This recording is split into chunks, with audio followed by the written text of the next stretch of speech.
তার জন্য thank you. আর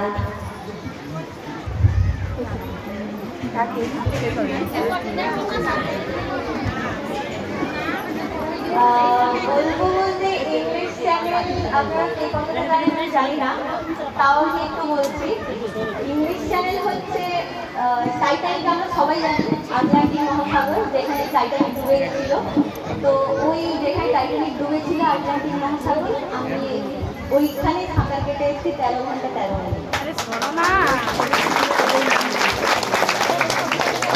এবার বলি ওটা এত ফেমাস এই জন্য কারণ ওখানকার জল প্রচন্ড ঠান্ডা। আমাদের এখানে শীতকালটা পড়ে, আমাদের ডবল শীতকাল, ওদের ওখানে গ্রীষ্মকাল, যার জন্য ওরা সবাই ভাবে মানে ইন্ডিয়ান লোকেরা ওখানকার এত শীতল দেশে এসে কোনো সাঁতার কিংবা সার্ভাইভ করতে পারে না। মানে ওরা বলতে চাই যে ইন্ডিয়ান লোকেরা ওখানে বাঁচতে পারে না। আর ওখানকার জলে হচ্ছে যেরকম জল প্রচন্ড বেশি ঠান্ডা থাকে, মানে এতটা ঠান্ডা থাকে যে মাঝে মাঝে জলে বরফের চাহিদা দেখা যায়, যার জন্য এরা আরেকটু বেশি যে ইন্ডিয়ানদের জন্য এটা ইম্পসিবল।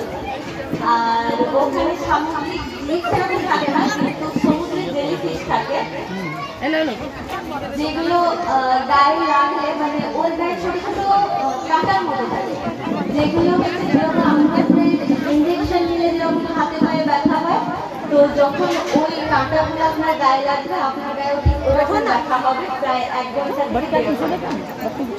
তো এইরকম আমারও লেগেছিল, আমি অনেকক্ষণ সহ্য করেছিলাম। দিয়ে প্রথম দিকে খুব একটা কষ্ট না হলেও লাস্টের দিকে স্রোত আমার বিপক্ষে ছিল, যার জন্য শেষ মানে আমি ফিনিশিং করে দেখতে পেলে আমি শেষ করতে পারছিলাম না, কারণ স্রোত আমার বিপক্ষে ছিল। সেই একই জায়গায় মানে যেরকম এখানে একই জায়গায় দাঁড়িয়ে আছি, ওই রকম সমুদ্রে আমি একই জায়গায় 4 ঘন্টা সুইমিং করেছিলাম, সাঁতার কেটেছিলাম, কিন্তু আমি ওই জায়গা থেকে এগিয়ে যেতে পারছিলাম না। তো লাস্ট 1 ঘন্টায় আল্লাহ এবং সবার দোয়ায় আমি শেষ করতে পারি এবং যে আজকে আপনাদের সঙ্গে সেই গল্পটা শেয়ার করতে পারি আর কি। তো দোয়া করেন যে আপনারা ইনশাআল্লাহ আমার জীবনে আরো এগোতে পারি। ভবিষ্যৎ পরিকল্পনা বলতে পরের বছর আমি জিব্রাল্টার এরকমই আরেকটা চ্যানেল আছে জিব্রাল্টার, যেটা হচ্ছে 54 কিলোমিটার। তো ওটা ওই শ্রীলঙ্কা আর হচ্ছে স্পেনে পড়ে আর কি। তো ওটা স্পেনে, তো ওখানেও এগুলো একটু বেশি চ্যালেঞ্জিং হয়। তো ইনশাআল্লাহ যদি আপনারা একটু আমার জন্য বেশি করে দোয়া করেন, আর আল্লাহর হুকুমে আশা করি আমি পরের বারে এসে আবার আপনাদের সঙ্গে এরকম একটা গল্প শেয়ার করতে পারবো।